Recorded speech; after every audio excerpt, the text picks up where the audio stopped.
far as I know, I don't think we killed a single butterfly on the way back. We flew. Sort of came over the top of all of it. I didn't see a one, but good to see everybody again. At least everybody has made it back. I kind of expected it to be a small group today. In fact, this looks a little better than I had anticipated. So hello to everyone. Actually, I think we will be better off welcoming all of our new extended church people in about a week or two, because they're going to be a bunch. We learned at the feast there were a number of people at the feast that were scattered people, did not know about the extended church, but had learned about the feast. And so they came and they learned about the extended church, and I'm sure our numbers will go up in that little department very shortly as the mail comes in and is processed along the way. It was good to meet those people and get a chance to visit with them, and I think the registrations at the feast will, in the United States alone, will be something between 17 and 1,800, and with Canada being tossed into it, the Canadian feast side, it should go over 1,800. So we are very pleased with that, and I don't know when I've ever seen people in such a great spirit as it did this year at the Feast of Tabernacles. Everybody absolutely was having a ball, and we may begin to learn something about the feast that we hadn't experienced before. You know, that post-Christmas depression that people talk about that none of us really quite understood? A lot of people now begin to experience that after the feast. They just don't really want to come home very much. And when they do come home, they think, boy, this is kind of dull compared to the fun we were having at the feast. And the kids are going to become a problem to us, I'm afraid. So, you know, we're going to have to, maybe we should make the feast a little more unpleasant for the children. That's not really logical, though, is it, when you get right down to it? Nobody will take me very seriously in that regard. Out here in our print shop, we have a number of ladies that work out there. Some of them are full-timers with us, some of them are part-time. But one of the gals has put on the wall back there a picture of Elvis Presley. Now, of course, Elvis is long dead, but he is still remembered, and one might even say idolized. Now, it's interesting to me to think in those terms, because we use the term idol or idolize, or making that he is an idol. I would think many people would agree that he is that. But the problem I have with that, there is a quality of idolatry that I think sometimes is overlooked, and it just doesn't somehow seem right to me to think in terms of Jehovah, the great Jehovah, descending on people in great wrath because they, quote, idolize, end quote, a popular singer. Because after all, you know, nobody has made a god out of Elvis Presley. They just enjoy the man's music. I myself was never a fan of Elvis, and that may be to my loss. I don't know. I just never really cared that much for him. But a lot of people did. They loved his music. They thought he had a beautiful voice, and there are people to this day who keep a picture of Elvis Presley around and have collections of his records, and there'll be people that will go to this auto show over in Longview because there is a car there that is the image of Elvis car. It's got sort of a painting of Elvis, I guess, on the trunk. So they look at him as being an idol, I guess. But somehow, as I said, you just can't put it in the same category as a group of ancient people who appear before a god called Moloch, who is a great leering idol in which the belly of which a fire was built, and to whom little children were sacrificed and actually given or passed through the fire to Moloch. Now you can understand the great Jehovah coming down in wrath upon a people who would worship that kind of an idol, but it just doesn't make any sense to refer to Elvis as being an idol in the same way that you would refer to Moloch as being an idol. What do you suppose would be the difference between the two? Well, when you think about it, for people to go to the lengths to sacrifice children to a god, what do you suppose would be the dominant motivation way down inside of their being that would lead them to do such a thing? Would it be because of their adoration of this idol, their love for it, their appreciation? Well, what has the idol ever done for them? What has it ever accomplished? Do they know the idol? Has the idol given them anything? No. Truth to tell, the reason why people worshipped idols and did some of the strange things that they did with idols is because they were afraid of them. You see, a great deal of the background of idolatry was demonism. That people actually knew that demonic forces existed. They feared these demonic forces, and they tried to appease them. They did so by erecting idols to the demons, images that sort of resembled perhaps something they had seen in a vision. They did so by offerings, of votive offerings of food and of animals, and even sometimes going to the length of human sacrifice in the process of worshiping. And it was done because they were afraid. They were afraid if they did not, that it would not rain. If they were afraid if it did not, they would suffer from crop blights. They were afraid if they did not, their city would fall to their enemies. It was fear. When you get right down to it, that was the bottom line. Now, I've heard preachers talk a great deal about making money into an idol, and I have little doubt that a person could do that. Material possessions can become something that one elevates to the level of a god. And I suppose that there is to some degree the fear of loss that would be involved in that. In other words, I have this thing, I love this thing, and I am afraid that I'm going to lose it. And so that fear perhaps enters into the area of idolatry. And certainly, one of the New Testament writers spoke of covetousness. He says, covetousness, which is idolatry. So it is possible to covet material things and to turn them in a sense into an idol, but even there is fear involved in it. Altogether, though, it's really kind of hard to put even covetousness in the same category as the second commandment. Take a look at Exodus 20 and verse 4. You shall not make unto you any graven image or any likeness of anything that is in heaven above, or that is in the earth beneath, or that is in the water under the earth. Now, a lot of these idols took the form of creeping things.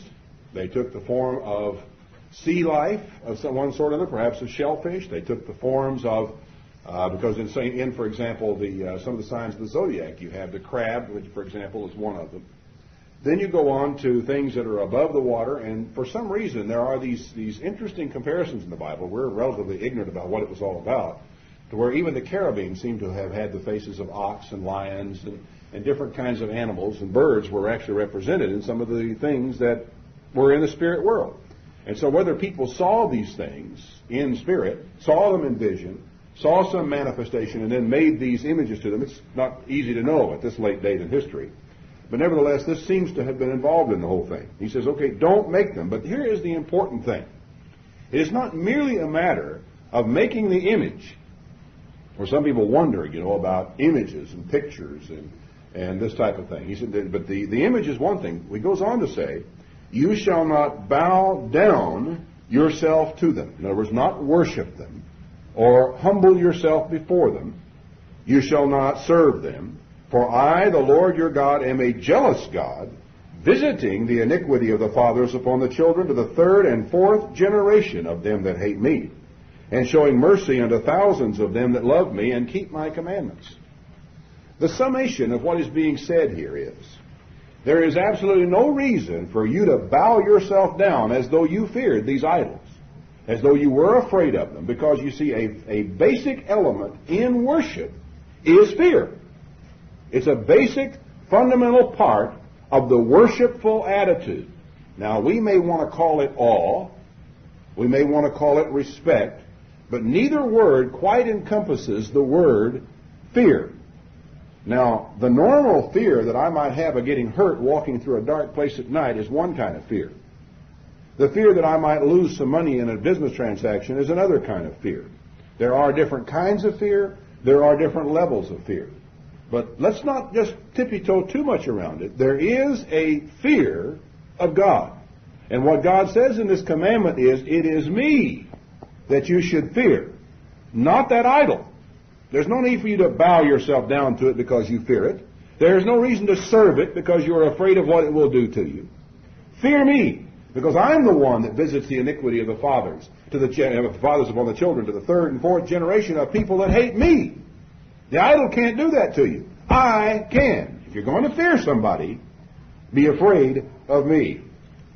Now, as I say, people may fear the loss of material possessions.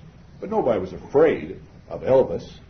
Now, he was not an object of fear. He was just an object of love, appreciation. People liked him, and the same is true of all sorts of entertainers. So I don't really quite think that you're talking about idolatry in the same way. But boy, were people afraid of Moloch? You bet they were. Were they afraid of Dagon? Absolutely. Were they afraid oftentimes of the priests of these gods? You better believe it. There was no question about it. When you fear an entity, any entity, that entity may have become a god to you. You see, here's where we really get down to the bottom line when we start talking about idolatry, the second commandment, whether or not you have a god ahead of the true God. The question really boils down is not just do you think it's important, not just do you make graven images of it. The question really boils down to who is it you're really afraid of? Who is it that you fear to disobey? Who is it that you really respect? And the respect I'm talking about is that respect born out of fear.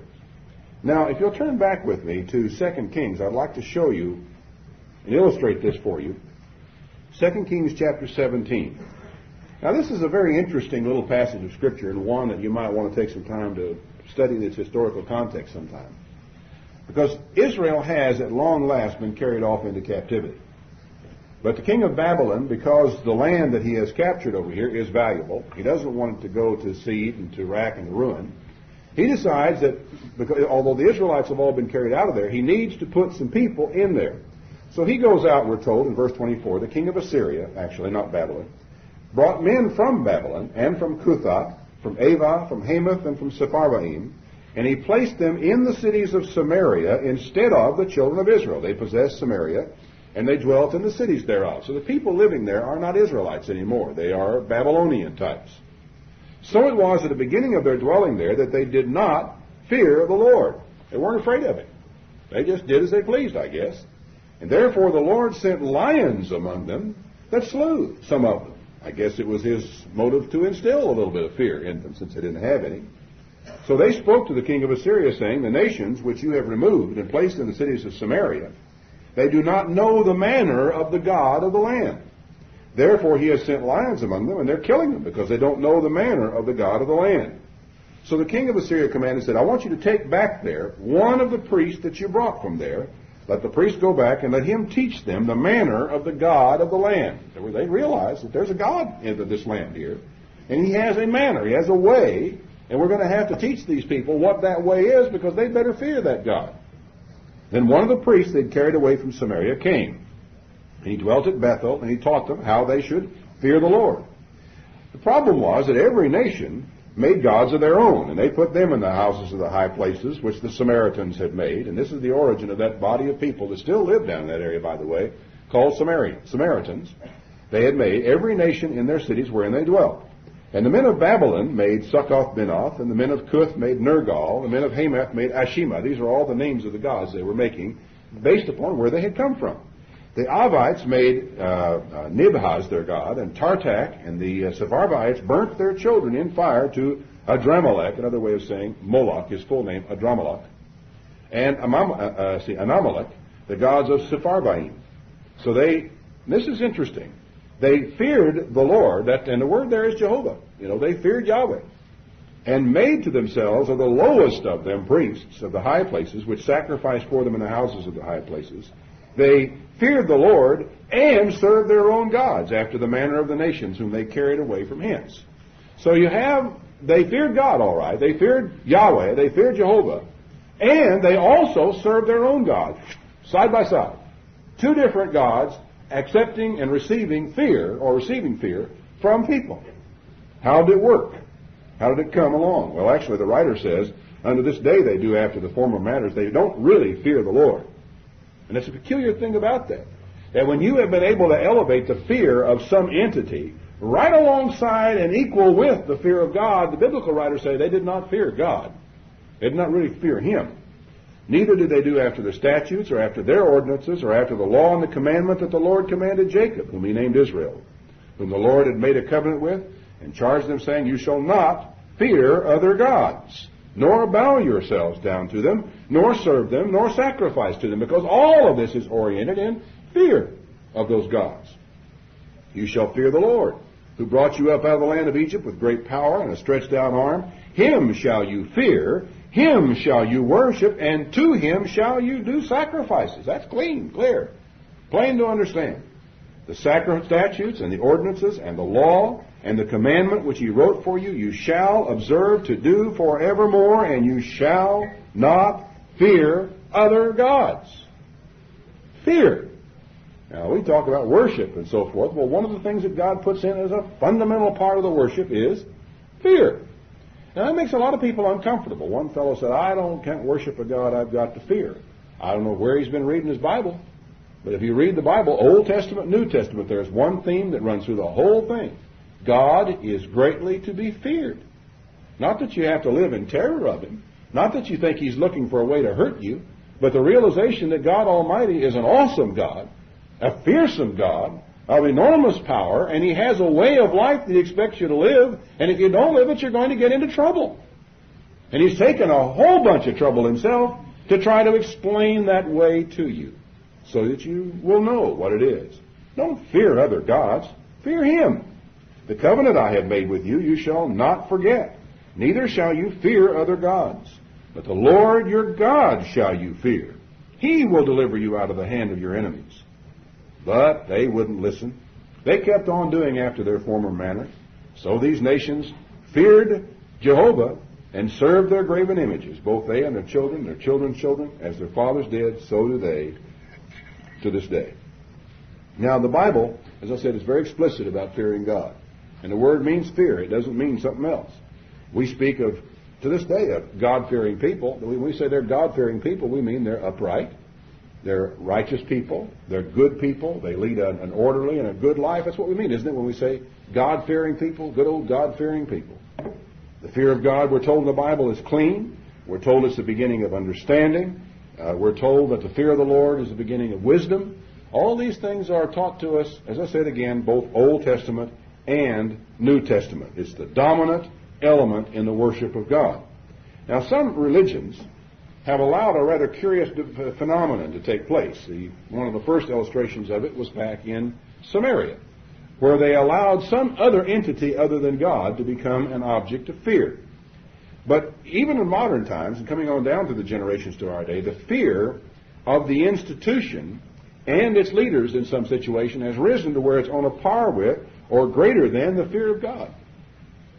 Now, lest you think you know who I'm talking about, let's all of a sudden take our way back to the Middle Ages and realize that there was a time in the Middle Ages when the people had more reason by far to fear the Pope than they did to fear God. Because the Pope was here, his soldiers were here, his minions were here, his inquisitors were here, and the problem was if you didn't do as you were told now, today, right here, right now, you were going to be tortured and die now.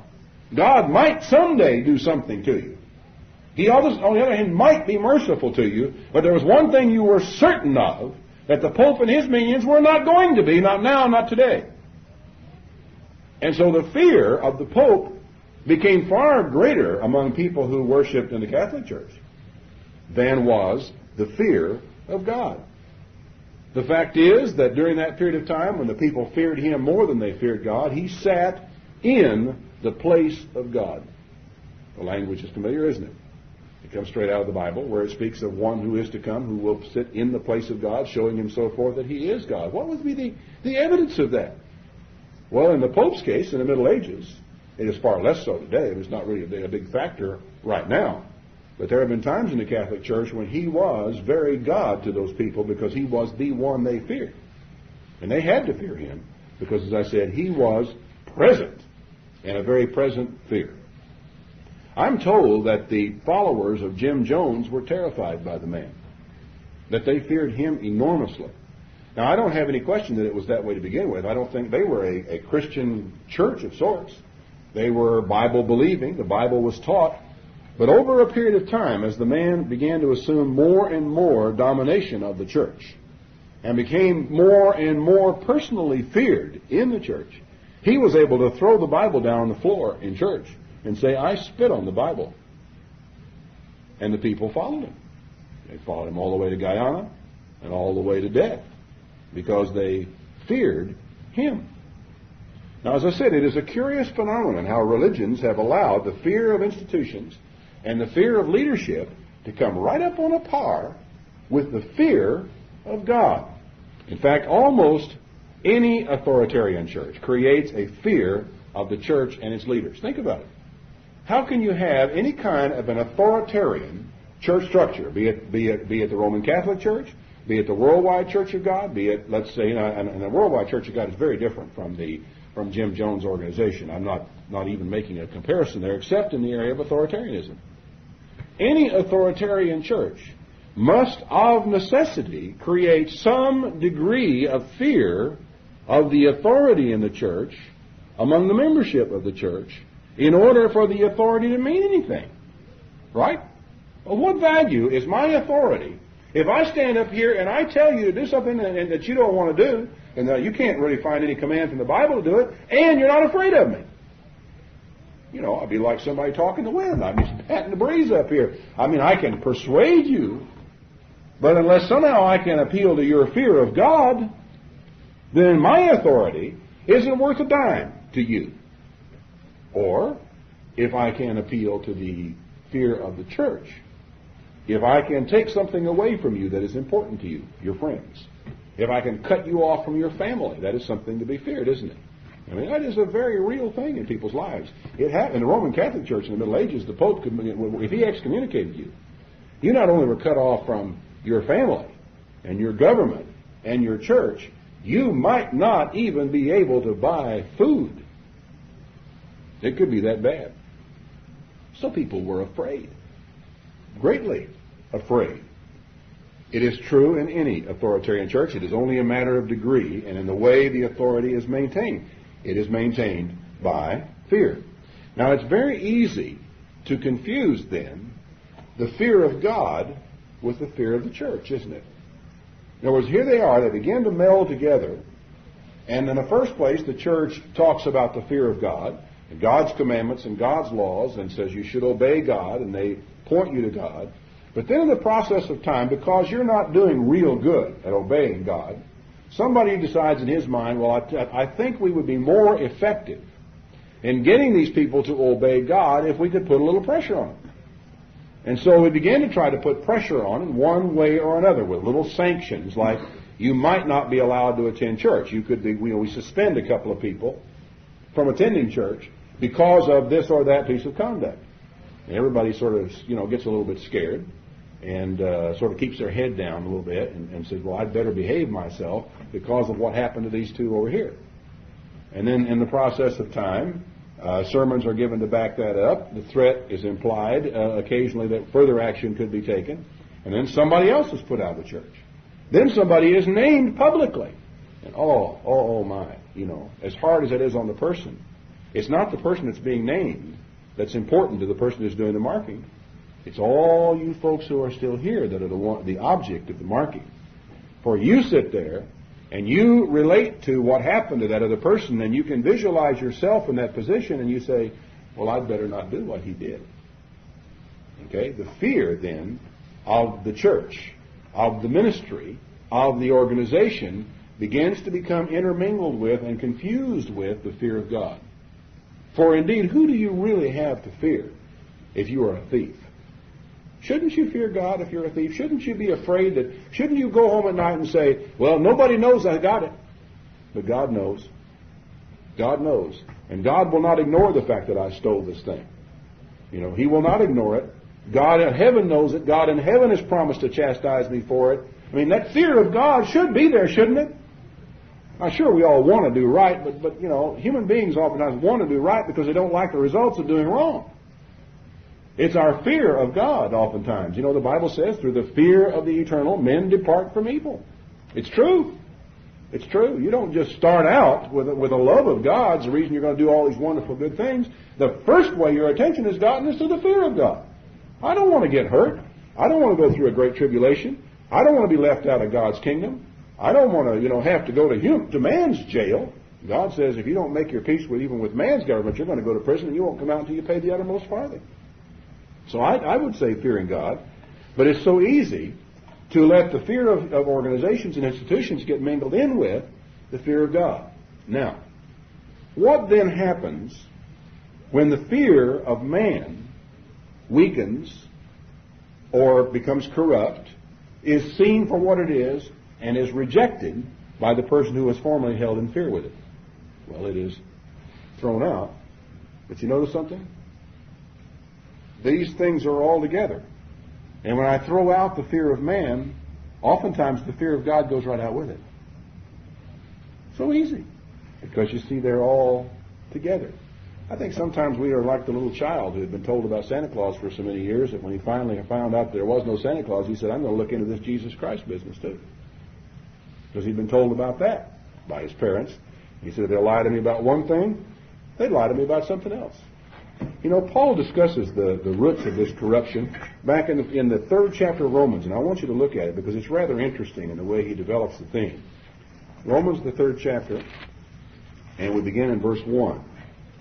First of all, he's been trying to just outline the problem between Jew and Gentile, but he's writing to a bunch of people in the church who are, for the most part, Jews, even though in Rome. He then says in chapter 3, verse 1, what advantage then has the Jew? What profit is there in circumcision? Well, much in every way, chiefly because that unto them were committed the oracles of God. What if some of these people did not believe, some of these Jews? What about them? Shall their unbelief make the faith of God without effect? Oh, God forbid. Let God be true, though every man be a liar. As it is written, that you may be justified in your sayings, and that you might overcome when you are judged. Now, he goes on to develop this concept, and then finally he says down in verse 9, talking about we Jews, he says, now, are we better, we Jews, better than those Gentiles? Because after all, we have had the oracles of God. You know, we are the chosen people. We have been religious people. We have followed God's way of life. He said, no. No, in no wise, for we have before proved, both Jews and Gentiles, they're all under sin. As it is written, there is none righteous, no, not one. There is nobody that understands. There's no one that seeks after God. They, Jew and Gentile, are all gone out of the way. They are together become unprofitable. There is none that does good, no, not one. Their throat is an open sepulchre. With their tongue they have used deceit. The poison of asps is under their lips. This is a description of people who had been religious people, who had at one time had the law and the oracles of God, had at one time had a dedication to the law and the oracles of God. And he puts them in the same bag with a bunch of Gentiles. He said their mouth is full of cursing and bitterness. Their feet are swift to shed blood. Destruction and misery enter in their ways. The way of peace they have not known.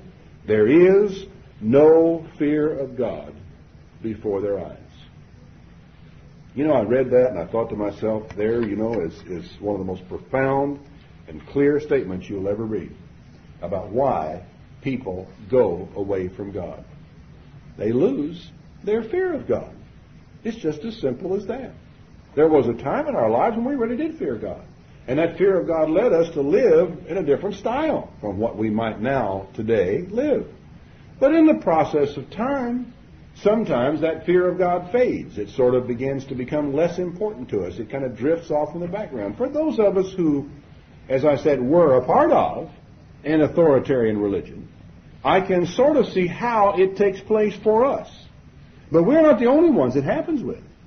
It happens with all sorts of people who have at one time maybe been close to God and then have drifted away from God, because it is easy to lose the fear of God, the awe of God, the respect for God, the awareness of the immanence of God, the awareness of the knowledge of God. If for nothing else, the awareness for me as I was a younger man of the fact that God knew everything I did was terribly intimidating. It was very inhibiting, as a matter of fact, in some of the things that I might otherwise have thought about doing. Now, if I didn't think about it, if I could get it out of my mind, if I could carry on without considering it, I could make out just fine. But the instant I became aware of a knowing, seeing God, all these inhibitions begin to come to life. And I realize that if God knows every hair of my head that falls to the ground, if He knows and can count every sparrow, and knows that every time one of them dies, He probably is aware of where I am right now. I can think back to when I was a high school boy and think of some of the places that I was. And He knew it. And I think of some of the things I did, and He ticked them off. Now, a person ought to fear a God who is good, who is holy, who is righteous, and who knows it all. That fear is the only sane reaction. But somehow or other, in our lives, at one time or another, that fear waxes and it wanes. And for some people, it disappears altogether. It becomes something that is basically gone. Turn back to the 111th Psalm, would you? Psalm 111, in verse 10. We read, the works of his hands, in verse 7, are verity and judgments. All his commandments are sure. They stand fast forever and ever and are done in truth and uprightness. He sent redemption to his people. He has commanded his covenant forever. Holy and reverend is his name. The fear of the Lord is the beginning of wisdom. A good understanding have all they that do his commandments. His praise endures forever. That's a neat little couplet there. The fear of the Lord is the beginning of wisdom. Now, the equivalent of wisdom is the good understanding, as he flips the little couplet over, and then he goes right back out into saying, in this particular phrase, the of his commandments is equated with the fear of the Lord. In other words, the fear of the Lord brings wisdom, and the understanding comes as a result of keeping God's commandments. Isn't the fear of God, isn't a fruit of the fear of God obedience to his commandments? Of course. But you know, the funniest thing is that when the fear of God departs, the law of God departs quickly right on its heels. It's one of the first things to go right behind the fear of God as it leaves a person's life. And it's really kind of sobering to think about it and how easily and how quickly we toss some things out. I was talking to some friends the other day about what I call waiting for the other shoe to drop. You know, you go on, you read God's commandments, as you do back in the Old Testament. There are some very vehement, absolutely frightening denunciations of homosexual conduct. Very strong. No particular reason is given for it. So we get down now to our century, our decade, where we're living now today, and everybody says, well, you know, after all it is just a sexual preference. All it is just preferring one kind of sex over another kind of sex, and we change the name so it doesn't sound so bad. We call it the gay community, and we talk about gay rights, this and gay. You know, everybody is sort of being much more tolerant. There are churches today who have homosexual ministers, known, you know, avowed gay ministers. There are ministers of churches who perform weddings for two men or two women who wish to be married together. And so you go on, and everybody says, well, you know, really, what's the big deal? And frankly, at one time in history, the only thing I could have said was, well, you know, God commands it. All of a sudden, now in the 20th century, after all these decades where people have been engaging in this kind of conduct, goes clean back to Sodom and Gomorrah, only now do we learn about AIDS. Only now. You know, for a long time we've known that the homosexual community was really a kind of a reservoir for all the venereal diseases. That's where they kind of hung out and kept alive for society by and large over time. Not that heterosexual sex doesn't spread it, but the primary source, the primary reservoir is the gay community. All those generations, people lived and died and went on their way. Paul made an interesting statement when he talked about homosexuals in Romans. He said they received in their bodies the recompense for their error, which was fit and proper. So he recognized that in their bodies they did receive a penalty. I don't know that he recognized AIDS, but something certainly he was aware of relevant to that community that existed in his own day. This is what I called the other shoe dropping. Now, fat tastes good. You know, fried up nice and crisp, it can really be quite tasty. But the Bible said don't eat fat. Well, in our generation, we have learned why. We have finally, in the 20th century, come to the place where we realize how bad it really is for you. So we're told here, the fear of the Lord is the beginning of wisdom, because the fear of the Lord leads you to keep his commandments.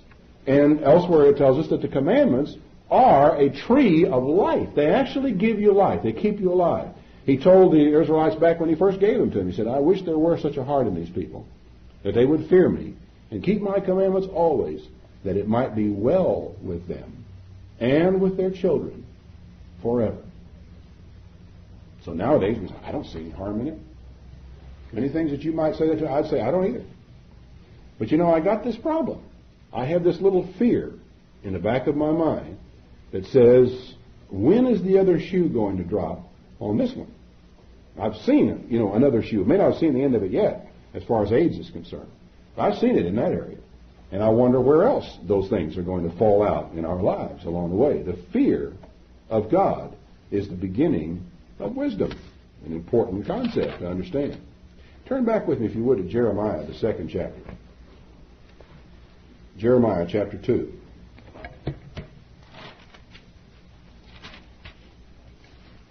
We're going to begin reading in verse 5. Jeremiah 2 in verse 5.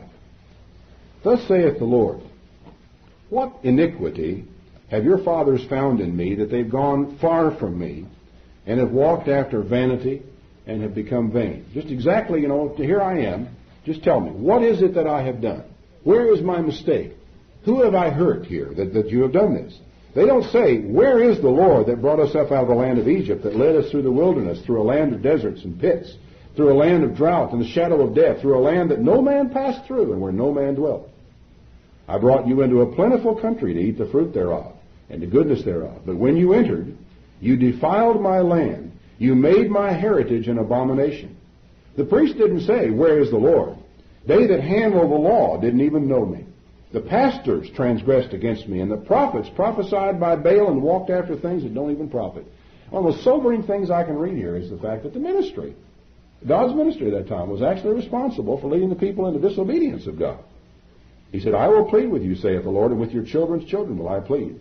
For pass over the isles of Kittim and see. Send to Kedar, look diligently and see if there is such a thing. Has a nation changed their gods?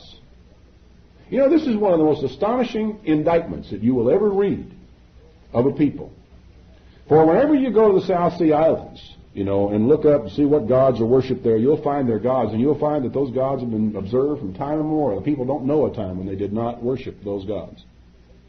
You can go to Africa, you can go where you want, and those gods, and here he just points out what should be obvious to anybody, the nations don't change their gods. But my people have changed their glory for that which does not even profit. One of the most fascinating, one of the most damning statements ever made. Nations don't change their gods, and here are the only people on the face of the earth who worship the true God, and they got to change. Be astonished, O you heavens, at this. Well, I should think the heavens would be astonished at it. Be horribly afraid. Be very desolate. For my people have committed 2 evils.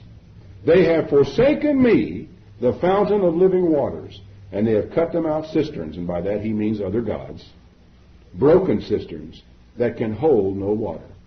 The problem, and it is an incredible thing to consider, how easy it is for people who at one time in their lives fear God to forsake God and to begin to fear another.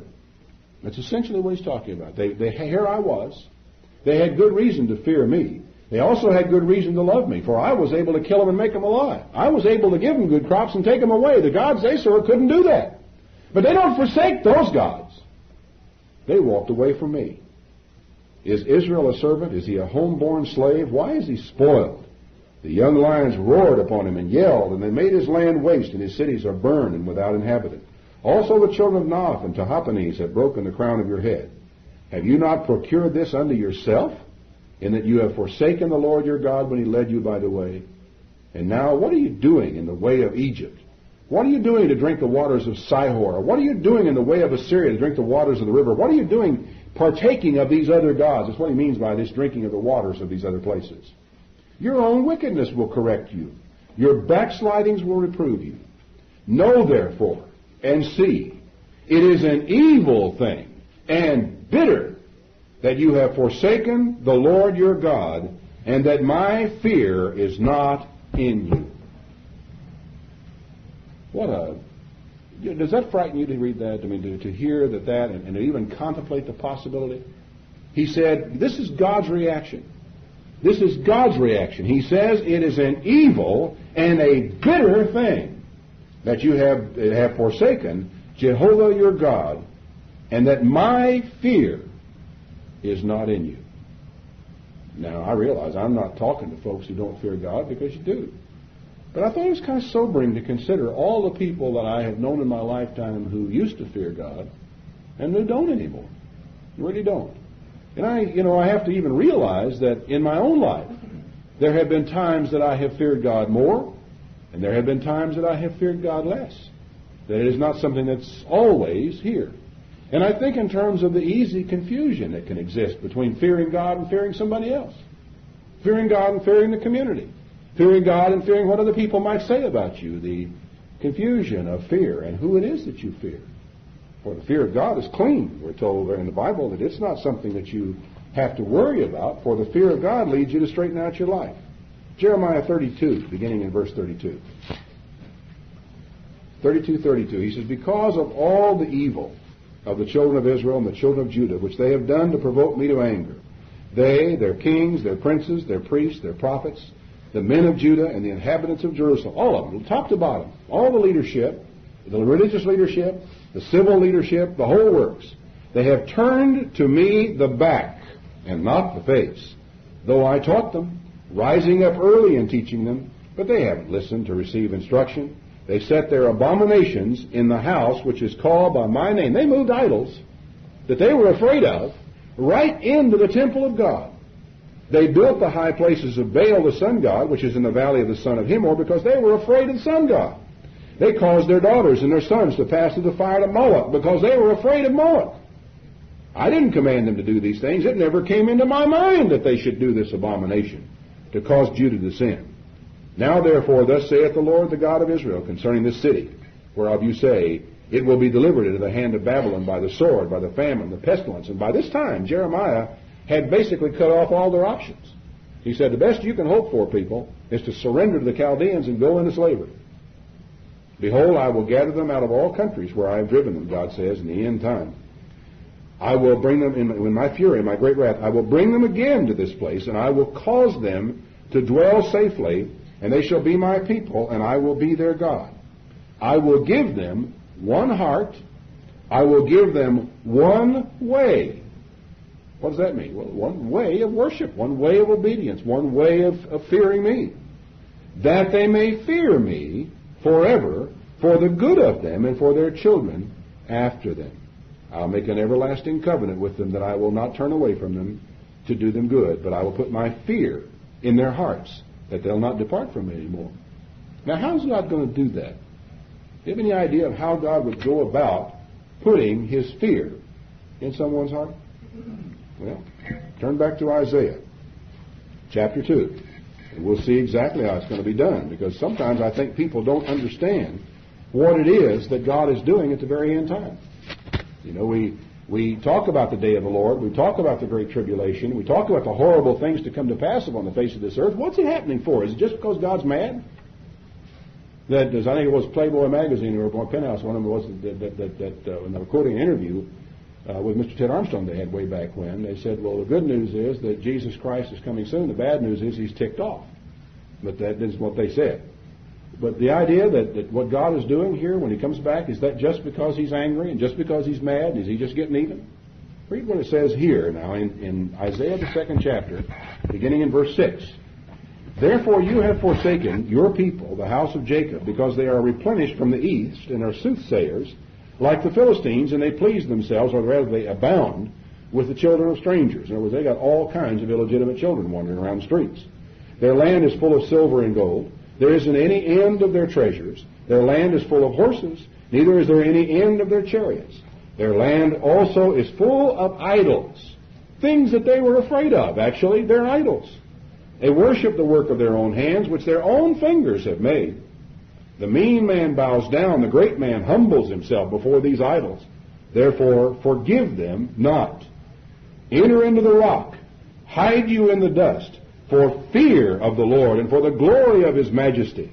The lofty looks of man shall be humbled. The haughtiness of men shall be bowed down. And the Lord alone shall be exalted in that day.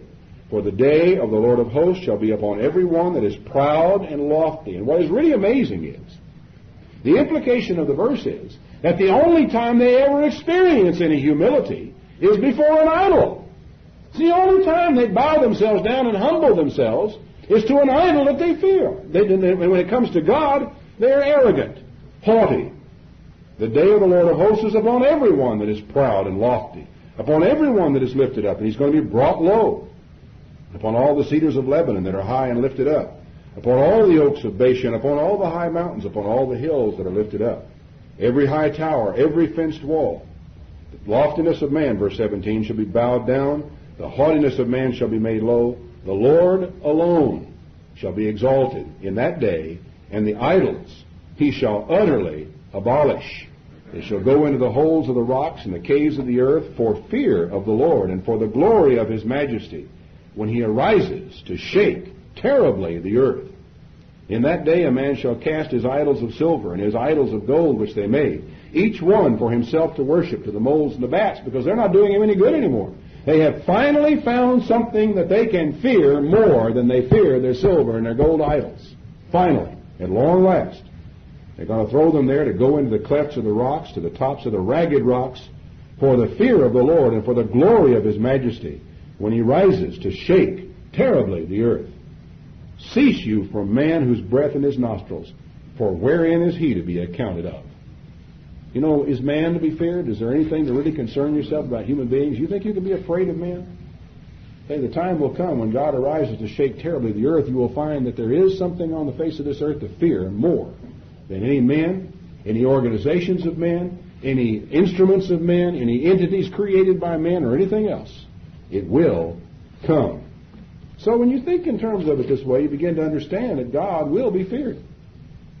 And if he has to teach men to fear him by letting them experience the day of the Lord, so be it. That is what will happen. For the time will come when the earth will once again fear God. What a terrifying thing to contemplate. Now, if you'll just page back, though, to Isaiah, the first chapter. We're told that this is the vision of Isaiah, chapter 1, verse 1. Concerning Isaiah the son of Amos, which he saw concerning Judah and Jerusalem in the days of Uzziah. Hear, O you heavens, give ear, O earth, for the Lord has spoken. I have nourished and brought up children, and they have rebelled against me. The ox knows his owner. The ass knows his master's crib. Does Israel know? My people don't even consider it. Ah, sinful nation, a people laden with iniquity, a seed of evildoers, children that are corrupters, that have forsaken the Lord and provoked the Holy One of Israel to anger. They've gone backward. Why are you going to be stricken anymore? Will you revolt more and more? The whole head is sick. The whole heart is faint. From the sole of the foot to the head there is no soundness, but wounds and bruises and putrefying sores. He says in verse 7, your country is desolate. Your cities are burned with fire. Your land, strangers devoured in your presence. It's desolate. It's overthrown by strangers. Sobering, isn't it? To realize that when you start dealing with God, and when God rises to shake terribly the earth, there is something to be feared after all. However, he comes on down and he says in verse 16, wash yourself. Make yourself clean. Put away the evil of your doings from before my eyes. Cease to do evil. Learn to do well. Seek judgment. Relieve the oppressed. Judge the fatherless. Plead for the widow. Come now. Let's reason together, saith the Lord. Though your sins be as scarlet, they shall be white as snow. Though they be red like crimson, they shall be as wool. If you be willing and obedient, you shall eat the good of the land. If you refuse and rebel, you shall be devoured with the sword, for the mouth of the Lord has spoken. You know that principle. If you think in terms of the Scriptures that you might hear preachers preach across the country, among Baptists, Presbyterians, Church of Christ, you name it. There are 2 or 3 Old Testament Scriptures that are very common. This is one of them. You'll hear it again and again and again. Come now, let's reason together. Though your sins be as scarlet, they shall be white as snow. What's the factor that's involved in it? It's simple. Clean yourself up. Turn your life around. Fear God. Start fearing God more than you're afraid of people, more than you're afraid of losing your material possessions, more than you're afraid of what somebody else might do to you, more than you're afraid of some organization that you might have come to idolize without realizing that's what you've done. The fear of the Lord is clean. In conclusion, turn to Proverbs 14, verse 26. In the fear of the Lord is strong confidence, and his children shall have a place of refuge. The fear of the Lord is a fountain of life, to depart from the snares of death. Fear God.